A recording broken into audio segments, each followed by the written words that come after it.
Hi friends, అందరూ ఎలా ఉన్నారు? అందరూ బాగుండాలి. Welcome to my YouTube channel Jeevitha Paramartham. ఈరోజు నేను తీసుకొచ్చిన టాపిక్ ఏంటంటే బ్రతుకు భారం. మనిషి యొక్క జీవితంలో జీవించడానికి మనిషి పడే శ్రమ,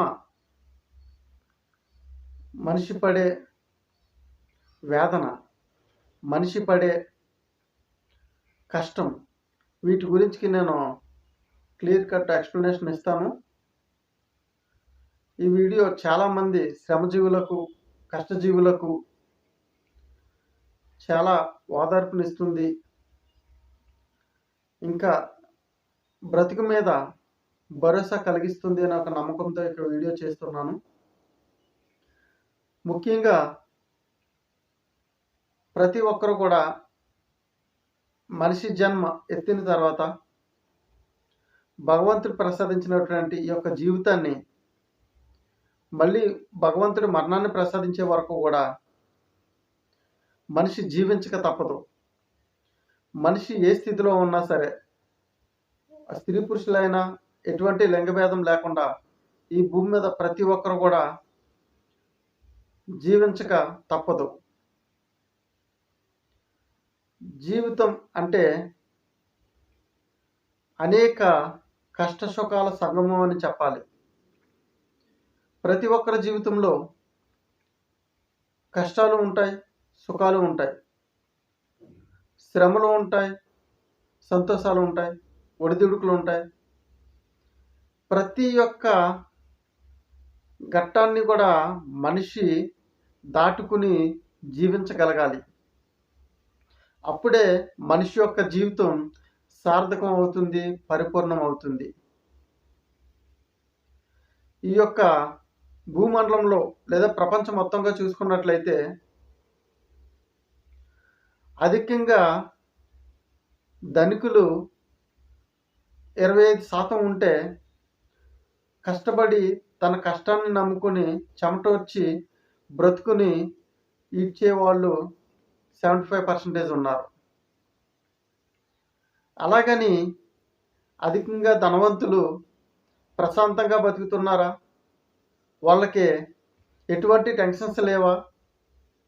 లైఫ్ అంటే అలా బ్రతకాలి అని చాలామంది అనుకుంటూ ఉంటారు. కానీ ఎవరైతే అధికంగా డబ్బు, బంగారంలో ఆస్తిపాస్తులు సంపాదిస్తారో ఫస్ట్ ఆఫ్ ఆల్ వాళ్ళకి మనశ్శాంతి అనేది కరువైపోతుంది.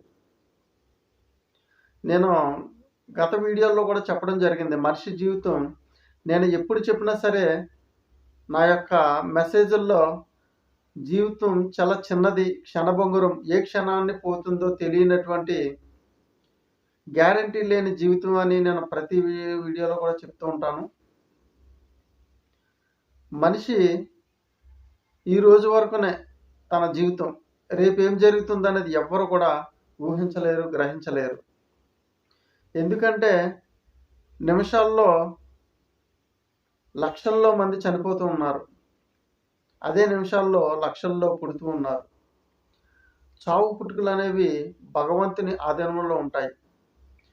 మనిషి పుట్టడానికి భగవంతుడు నిర్ణయిస్తాడు, మనిషి చనిపోవడానికి కూడా సమయాన్ని భగవంతుడే నిర్ణయిస్తాడు.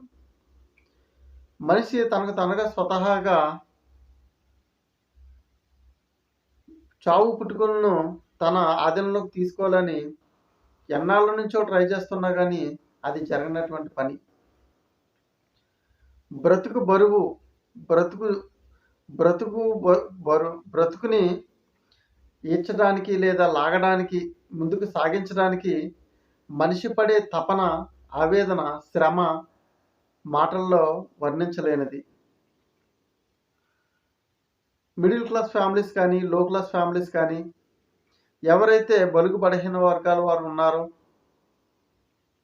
వాళ్ళు తన జీవితాన్ని ముందుకు తీసుకెళ్లాలంటే రాత్రింబవళ్ళు కష్టపడుతూ ఉంటారు. వాళ్ళు కుటుంబాన్ని చూసుకోవాలి, భార్యకి ఏం కావాలో సమకూర్చుకోవాలి, పిల్లల భవిష్యత్తు గురించి ఆలోచించాలి, పెద్దవాళ్ళైనటువంటి తల్లిదండ్రులను చూసుకోవాలి. ఇన్ని బాధ్యతలన్నీ కూడా ఒక్కరి మీదే పడినప్పుడు మనిషి అనుకుంటూ ఉంటాడు, భగవంతుడా ఇన్ని కష్టాలు నాకు మాత్రం ఎందుకు పెట్టావు? నన్ను కోటీశ్వరునిగా చేయొచ్చు కదా, నన్ను ఒక ధనికునిగా మార్చొచ్చు కదా, ఇన్ని కష్టాలు నా వల్ల కావటం లేదు, నా బ్రతుకు మార్చి అని గుళ్ళు గోపురాలు మసీదులు అంటూ మొక్కనిదంటూ ఎక్కడ లేకుండా ప్రతి చోటకి వెళ్ళి తన విన్నపాన్ని భగవంతునికి చెప్పుకుంటూ ఉంటాడు. కానీ మనిషి ఇక్కడ గ్రహించవలసింది ఏంటంటే, భగవంతుడు ప్రతి ఒక్కరి జీవితాన్ని ఒకలా రాస్తూ ఉంటాడు. అందరి జీవితాలు ఒకేలా ఉండవు. ఎందుకంటే మనిషి జీవితం ఒక పరీక్ష అనే విషయాన్ని నేను గతంలో కూడా చెప్పడం జరిగింది. దేవుడు మనకి ఈ యొక్క జీవితాన్ని ప్రసాదించిన తర్వాత మనిషి ఆ యొక్క జీవితాన్ని అనుభవిస్తూ దానికి కృతజ్ఞతగా మనకి జీవితాన్ని ప్రసాదించినటువంటి భగవంతుని నిత్యం ఆరాధిస్తున్నామో లేదా అని కేవలం మనిషిని పరీక్షించడానికి మాత్రమే ఈ భూమి మీద సృష్టించడం జరిగింది. అందులో భాగంగానే మనిషి బ్రతకడానికి, ఆకలి దప్పులు తీర్చుకోవడానికి మనిషికి కాళ్ళు చేతులు దేవుడు ప్రసాదించింది, బుద్ధిని ప్రసాదించింది, తెలివితేటలని ప్రసాదించింది. ఇవన్నీ కూడా ఏంటంటే తనకు తానుగా కష్టపడి చెమటోడ్చి సంపాదించుకుని తను తింటూ తన కుటుంబాన్ని సక్రమమైన మార్గంలో నడిపించుకుంటూ పోషించుకోవాలని భగవంతుడు నిర్ణయం చేశాడు. ఇవి మన పురాతనమైన గ్రంథాలు కానీ, ప్రస్తుతం ఉన్నటువంటి ధార్మిక గ్రంథాలు అనేటువంటి వేదాలు, ఉపనిషత్తులు, భగవద్గీత, బైబిల్, ఖురాన్ వీటిలో మనిషి ఏ విధంగా జీవించాలన్న ఒక విషయాన్ని చాలా క్లియర్ కట్గా స్పష్టంగా ప్రతి విషయాన్ని కూడా పొందుపరచడం జరిగింది. ప్రతి ఒక్క మనిషి కూడా ఆ యొక్క గ్రంథాల్లో ఉన్నటువంటి సారాంశాన్ని తెలుసుకున్నట్లయితే మనిషి యొక్క బ్రతుకు ఎందుకు, ఎలాంటి ఒడిదుడుకుల్లో ఎలా బ్రతకాలి, ఎన్నాళ్ళు బ్రతకాలి, ఎలా సంపాదించాలి, ఎలా ఇతరులకి సహాయపడాలి, ఎలా మన బ్రతుకుని నిలబెట్టుకోవాలన్న విషయాలు అన్నీ కూడా తెలుస్తాయి. కానీ ఈ రోజుల్లో ఎవరు కూడా వాటి వైపు కూడా చూడట్లేదు. గ్రంథాలు అంటేనే కనుమరుగైపోతున్నాయి. ఇవి మనుషులు రాసుకున్నవి, చేసినవి అని. మనుషులే రాయి ఉండొచ్చు, కానీ దేవుడు ఇచ్చినటువంటి జ్ఞానాన్ని, లేదంటే దేవుడు తెలియపరిచినటువంటి ఆకాశవాణి ద్వారా వినిపించే శబ్దాల ద్వారా కూడా మన యొక్క పూర్వీకులు, మునులు, ఋషులు, ఇలాంటి వాళ్ళు, ప్రవక్తలు ఎంతోమంది వీటిని రాయడం జరిగింది. వీటిని ఏ ఒక్కరు కూడా కొట్టిపారేయడానికి వీల్లేదు. ఎందుకంటే మనిషి జీవించడానికి ఉన్నటువంటి ఒకే ఒక ఆధారం. ఎవరికి వాళ్ళు తమ నిర్ణయాలతో సొంతగా సృష్టించుకున్నటువంటి జీవన విధానం ఏ విధంగా ఉందంటే, 1000 సంవత్సరాలు బ్రతికే ఒక మనిషి జీవితం ఈరోజు 70-60 సంవత్సరాలకు పడిపోయిందంటే ఎంత తేడా ఉందన్నది గమనించాలి. దేవుడు నిర్ణయించినటువంటి విధి విధానాలకు మనిషి ఏర్పాటు చేసుకున్నటువంటి ఈ యొక్క అసంకల్పితమైనటువంటి విషయాల పట్ల మనం వ్యత్యాసం గమనించినట్లయితే మనకు తేడా కనిపిస్తుంది. బ్రతుకుని లాగడానికి ప్రతి ఒక్కరు కూడా అంటే తమ శరీరాన్ని కష్టింప చేయాలి, కష్టానికి గురి చేయాలి. అప్పుడు దాని ద్వారా ఒకటి ఉపాధి ప్రసాదం అవుతుంది, 2 మన యొక్క అవసరాలు తీరుతాయి, 3 మనిషి యొక్క శరీరం చాలా ఆరోగ్యంగా ఉంటుంది, ఎటువంటి అనారోగ్యానికి గురి కాకుండా. ఉదాహరణకి బీపీ, షుగర్లు, లేదంటే కిడ్నీ ప్రాబ్లమ్స్, కిడ్నీలో స్టోన్స్, లివర్ ప్రాబ్లమ్స్, ఆయాసాలు రావడం, బాడీ పెయిన్స్ రావడం, బ్లడ్ తగ్గిపోవడం, బుర్రంతా కూడా మందబుద్ధిగా తయారవడం, లేజీగా ఉండడం, ఇవన్నీ యొక్క అనారోగ్య విషయాల పట్ల మనిషి శరీరం ఎప్పుడైతే చెమటోడ్చి కష్టపడిందో అప్పుడు చక్కని ఆరోగ్యాన్ని సంతరించుకుంటుంది. మనిషి అయ్యో నాకే ఎన్ని కష్టాలు ఉన్నాయంటే భూమి మీద ప్రతి మనిషి కూడా ఆఖరికి నోరు లేని జీవులతో సహా కష్టం సుఖం అనుభవిస్తూనే ఉంటాయి. కష్టం వెనకాల సుఖం ఉంటుంది, సుఖం వెనకాల కష్టం ఉంటుంది. కానీ మనిషి బలహీనుడు కాబట్టి కష్టాన్ని ఎక్కువ గుర్తుపెట్టుకుంటాడు, సుఖాన్ని త్వరగా మర్చిపోతూ ఉంటాడు. అందుకే నాకే ఎన్నో కష్టాలు, నన్నే హింసించేస్తున్నాయి, భగవంతుడు నాకే ఎన్ని కష్టాలు పెట్టాడు, ఇలాంటి బ్రతుకు నాకు వద్దు, ఎందుకు అని చాలా నిస్పృహ నిరాశలతో మనిషి కుమిలిపోతూ ఉంటాడు. కానీ ఒక విషయం గుర్తుంచుకోవాలి, ఎంత కష్టపడ్డావో అంత సుఖపడతావు, ఎంత సుఖపడ్డావో అంత కష్టపడుతూ ఉంటావు. 2 కూడా బ్యాలెన్స్ చేసుకున్నప్పుడే జీవితం సమతుల్యం అవుతూ ఉంటుంది. బ్రతుకును చూసి భయపడవద్దు, కష్టాన్ని చూసి పారిపోవద్దు, బాధను చూసి బెంగ పెట్టుకోవద్దు. ఎందుకంటే ప్రతి దానికి సమాధానం నీ దగ్గరే ఉంటుంది. నీ జీవితం నీ చేతుల్లోనే ఉంది. ప్రతి ఒక్కరి జీవితాన్ని కూడా సక్రమమైన మార్గంలో ప్లాన్ చేసుకొని ముందుకెళ్తే ఎలాంటి కష్టాన్నైనా సరే అధిగమించవచ్చు. ఎలాంటి అనారోగ్యాన్నైనా సరే తొలగించుకోవచ్చు. దానికి మనిషి చేయవలసిందేంటంటే కష్టపడాలి. నిత్యం కూడా కష్టపడాలి. అక్రమంగా లంచాలు తీసుకుంటాం, లేదంటే ఒకడిని మోసం చేస్తాం, అన్యాయంగా సంపాదించేస్తాం అంటే సంపాదించుకోండి, తప్పులేదు. కానీ దాని వల్లొచ్చే నష్టం ఎంత భయంకరంగా ఉంటుందో భవిష్యత్తులో మీరే చూస్తారు. ఈరోజు భయంకరమైన వ్యాధులతో మంచాలను పెట్టేసి కుష్ఠరోగులైపోయి, పక్షవాతాలతో కాళ్ళు చేతులు పడిపోయి, మంచాల మీద అనుభవించుకుంటూ ఉన్నారంటే వాళ్ళు చేసిన పాపాలే వాళ్ళని కర్మ ఎవరిని వదిలిపెట్టదో. ఆ విధంగా వాళ్ళని దహించి వేస్తుంది. తద్వారా మనిషి చనిపోయిన తర్వాత భగవంతుడు విధించేటువంటి నరక శిక్ష మరింత భయంకరంగా ఉంటుంది. అయన్నీ కూడా మన ధార్మిక గ్రంథాల్లో చాలా క్లియర్‌గా పొందుపరచడం జరిగింది. ఆ విషయాలు ఎవరికీ తెలీదు కదా! ఇదే జీవితం, ఇదే స్వర్గం, ఇదే మాయాలోకం అని ఇక్కడే కోటలు కట్టుకుంటూ ఉంటారు.